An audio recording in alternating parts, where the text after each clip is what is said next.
Hi guys, my name is Adnan Khan and welcome back to my YouTube channel. जैसे कि आपको पता है हम अस्थि शरीर पढ़ रहे हैं और हमने इसके फर्स्ट पार्ट में कवर किया अस्थि की परिभाषा और अस्थि के स्वरूप, और हमने अस्थि का रिलेशन बताया पंच महाभूत से। अब आज की वीडियो में हम बात करने वाले हैं कि अस्थि की उत्पत्ति किससे होती है और अस्थि के कितने प्रकार हैं अकॉर्डिंग टू आयुर्वेद। तो सबसे पहले हम बात करेंगे यहाँ पर अस्थि की उत्पत्ति की। अस्थि की उत्पत्ति, अस्थि की उत्पत्ति आप सबको पता है, आपने 7 धातुएं पढ़ी हैं।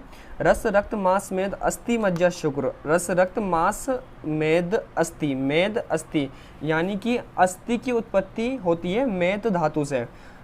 आचार्य सुश्रुत ने एक ग्रंथ लिखा है, उस ग्रंथ के अनुसार, उस सूत्र के अनुसार मैं यहाँ पर लिखता हूँ, आचार्य सुश्रुत के सूत्र के अनुसार मेद धातु से अस्थि की उत्पत्ति होती है। ठीक है, मेद धातु से अस्थि की उत्पत्ति होती है अकॉर्डिंग टू आचार्य सुश्रुत। ठीक है, तो इसमें सिर्फ इतना ही है, ज़्यादा याद नहीं करना। इसका एक श्लोक है, आप अपनी बुक से देख सकते हैं इसका श्लोक। ठीक है, इंपॉर्टेंट नहीं है, बस उसका मीनिंग याद होना चाहिए आपको। तो इसके बाद मैं आपसे बात करने वाला हूँ अस्थि के प्रकार के बारे में। तो मैं यहाँ लिखता हूँ,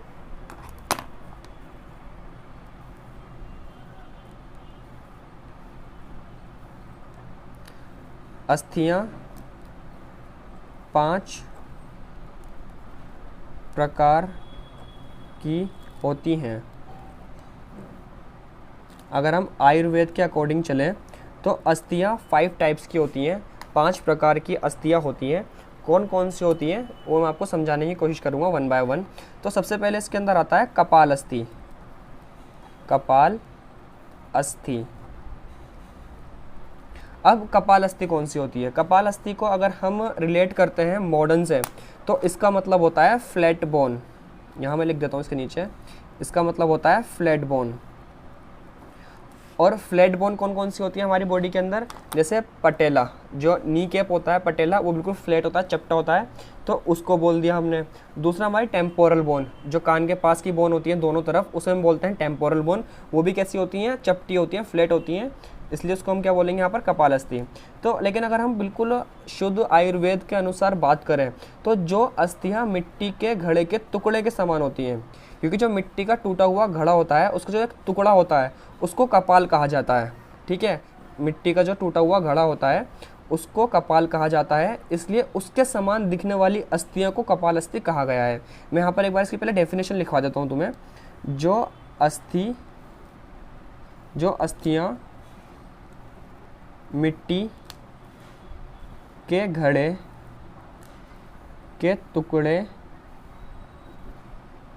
के समान होती हैं उन्हें कपाल अस्थि कहा जाता है। ठीक है, अब इसके एग्जाम्पल या इसके उदाहरण के लिए आप क्या लिखोगे यहाँ पर? जानू। जानू का मतलब होता है पटेला बोन, हमारी नी कैप वाली जो बोन होती है उसको हम आयुर्वेद में क्या बोलते हैं? जानू बोलते हैं। ठीक है, और दूसरा एक हमारा शिर, शिर पूरा हमारा स्कल। ठीक है, इसके अंदर जैसे कि एक टेम्पोरल बोन आ गई हमारी, टेम्पोरल बोन। टेम्पोरल बोन को क्या बोलते हैं आयुर्वेद में? शंख। ठीक है, एक्सेट्रा। आप देख सकते हैं इसमें एक दो नाम, एक दो एग्जाम्पल आपको इसके याद करने हैं इसकी डेफिनेशन के बाद। डेफिनेशन क्या है इसकी? जो अस्थियाँ मिट्टी के घड़े के टुकड़े के समान होती हैं उनको हम कपाल अस्थि बोलते हैं, और अगर हम मॉडर्न में बोलें तो इनको हम बोलते हैं फ्लैट बोन। ठीक है, पहली अस्थि हो गई कंप्लीट। अब हम बात करते हैं दूसरी अस्थि की। दूसरी अस्थि आती है इसके अंदर रोचक अस्थि। रोचक अस्थि, रोचक अस्थि को अगर हम मॉडर्न से कंपेयर करें, मॉडर्न में रोचक अस्थि को कोई अस्थि नहीं माना गया, क्योंकि मॉडर्न के अकॉर्डिंग ये तीत है। जो रोचक अस्थि की रचनाएं बताई गई हैं वो मॉडर्न के अकॉर्डिंग तीत से कंपेयर होती हैं। ठीक है, तो ये जो अस्थि होती हैं ये कंघी के आकार की होती हैं। ठीक है, इस अस्थियों को कंघी के आकार की मानी गई हैं, और जैसे कि हमारे दांत होते हैं। तो मैं यहाँ लिखता हूँ, यह अस्थियां कंघी के आकार की होती हैं, जैसे दांत। जो कंघे के या कंघी के दांत होते हैं उस आकार की यह अस्थियां होती हैं, लेकिन इसको आधुनिक गणना में इन्हें अस्थि नहीं माना है। तो यहाँ पर एक पॉइंट में और लिख देता हूँ, आधुनिक मतलब मॉडर्न, आधुनिक गणना में इन्हें अस्थि नहीं माना गया है।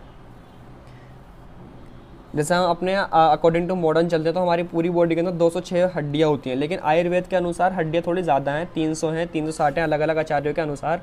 वो भी मैं आपको आने वाली वीडियोस में सारी समझा दूंगा, उनके कारण नहीं बता दूंगा कि क्यों इतना मतभेद आता है अलग अलग आचार्यों की अस्थियों के काउंटिंग में, ठीक है। लेकिन इसमें क्या है, तीत को, जो हमारे दांत हैं, इसमें आयुर्वेद के अनुसार इसको भी अस्थि माना गया है। और कौन सी अस्थि माना गया है? रोचक अस्थि, ठीक है। इसका एग्जाम्पल क्या आ जाता है? दंत या फिर दांत, दंत यानी तीत, इसका एग्जाम्पल ये आ गया। तो हमारी दूसरी अस्थि भी कंप्लीट हो गई जिसका नाम है रोचक अस्थि। तीसरे नंबर पर आती है हमारे पास तरुण अस्थि। तो मैं यहाँ लिखूंगा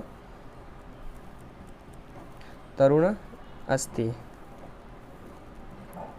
अब तरुण अस्थि क्या होती है? तरुण अस्थि होती है हमारी कार्टिलेज। अगर मैं इसको कंपेयर करता हूँ मॉडर्न से तो ये है हमारी कार्टिलेज होती है।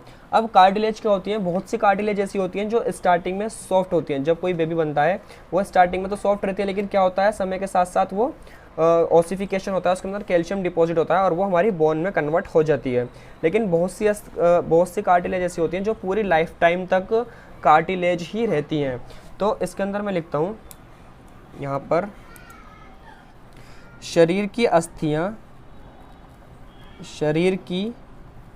अस्थियाँ प्रारंभ मतलब बचपन में, स्टार्टिंग में कोमल होती हैं और इन्हीं कोमल अस्थियों को हम तरुणा अस्थि कहते हैं। इन्हीं को हम बोलते हैं तरुणा अस्थि। अब ये भी दो प्रकार की होती हैं। पहला, जो उचित आयु में अस्थि बन जाती है। तो पहली कौन सी? उचित आयु में अस्थि बन जाती हैं। अस्थि मतलब हार्ड स्ट्रक्चर डेवलप कर लेती हैं, कोमल नहीं रहती हैं। उचित आयु में अस्थि बन जाती हैं, कार्टिलेज से बोन बन जाती हैं। और दूसरी अस्थि पूरी आयु भर हमारी तरुणा अस्थि की अवस्था में ही रहती है। तो यहाँ लिखूंगा मैं, दूसरी वे जो स्वभाव से ही तरुण अवस्था में रहती है। अब इसके एग्जाम्पल कौन कौन से आते हैं इसके अंदर? इसके एग्जाम्पल्स आते हैं जैसे कि हमारे नोज़ को क्या बोलता है आयुर्वेद में? घ्राण। ये भी आप हैंड टू हैंड याद करते चलिए, नोज़। और दूसरा क्या आता है इसके अंदर? ईयर को बोलते हैं हम कर्ण। यहाँ पर आ गया हमारा ईयर, ठीक है। और तीसरा आ गया इसके अंदर हमारा नेक, ग्रीवा। तो ये सब इसके एग्जाम्पल हैं तरुणा अस्थि के, नोज़, ईयर और नेक। अब फोर्थ नंबर पर जो अस्थि आती है अगर अकॉर्डिंग टू आयुर्वेद, उसका नाम है वल्य अस्थि। तो यहाँ मैं लिखूँगा वल्य अस्थि। वल्य अस्थि को अगर मैं कंपेयर करता हूँ मॉडर्न से तो इसको हम बोलते हैं राउंड बोन। जो गोल बोन होती हैं, राउंड होती हैं, जैसे हमारी बॉडी के अंदर रिब्स हैं, रिब्स गोल होती हैं, थोड़ी सी पसली मतलब पीछे वर्टिब्रे से कनेक्ट होती हैं, आगे स्टर्नम से होती हैं, ऐसे घूमकर जा रही होती हैं। तो वो जो अस्थि का प्रकार है आयुर्वेद के अकॉर्डिंग वो है वल्ली अस्थि का, ठीक है। तो यहाँ पर मैं लिखूँगा इसकी डेफिनेशन में, जिन अस्थियों में घुमाव हो या कड़े के समान गोल हो, उसको हम वल्ली अस्थि बोलेंगे, ठीक है। अब इसके एग्जाम्पल में हम यहाँ पर लिख देंगे, एग्जाम्पल में रिब्स। अब इसके बाद जो नेक्स्ट अस्थि आती है 5th नंबर पर, उसका नाम है नलक अस्थि। तो मैं यहाँ पर लिखूँगा नलक अस्थि। अगर मैं नलक अस्थि को कंपेयर करता हूँ मॉडर्न से, तो ये है लॉन्ग बोन। तो यहाँ लिखूंगा मैं, अगर कंपेयर करता हूँ मॉडर्न से, तो नलक अस्थि का मतलब होता है लॉन्ग बोन। तो लॉन्ग बोन कौन कौन सी होती है हमारी बॉडी के अंदर? तो चारों शाखाएं, मतलब जो हमारे 2 पैर 2 हाथ हैं, जो हमारी बॉडी में 4 शाखाएं निकलती हैं, उसको हमने क्या बोला है? लॉन्ग बोन बोला है। जैसे कि ह्यूमरस हो गया, फीमर, ये सब किस में आती हैं? लॉन्ग बोन के अंदर आती हैं। तो मैं यहाँ पर लिखता हूँ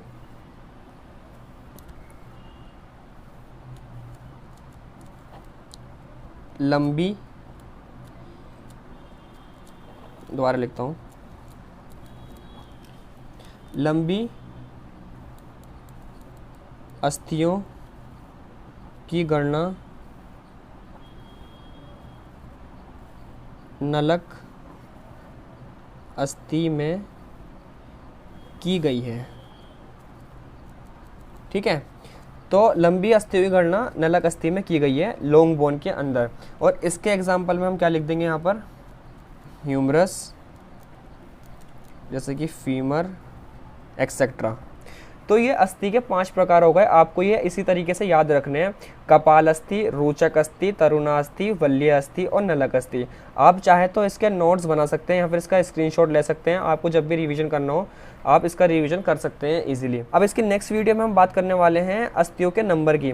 मतलब आयुर्वेद के अनुसार और मॉडर्न के अनुसार अस्थियों में जो मतभेद आए हैं, इनकी काउंटिंग में मतभेद आए हैं। कोई आचार्य कहते हैं 300 अस्थियाँ हैं, कोई आचार्य कहते हैं 360 अस्थियाँ, और मॉडर्न के अंदर 206 हड्डियाँ होती हैं। तो इस हिसाब से ये इसके अंदर डिफरेंस क्यों आया है इतना, तो उसके लिए इसकी नेक्स्ट वीडियो में हम इसके बारे में बात करेंगे। अगर आपको हमारी ये वीडियो अच्छी लगी तो इस वीडियो को लाइक करें, अपनी प्रॉब्लम हमसे कमेंट बॉक्स में ज़रूर पूछें, और हमारे चैनल पर नए हैं तो चैनल को सब्सक्राइब करके बेल आइकन को प्रेस करें, जिससे मैं नेक्स्ट वीडियो अपलोड करूँ आपको उसका नोटिफिकेशन मिल जाए।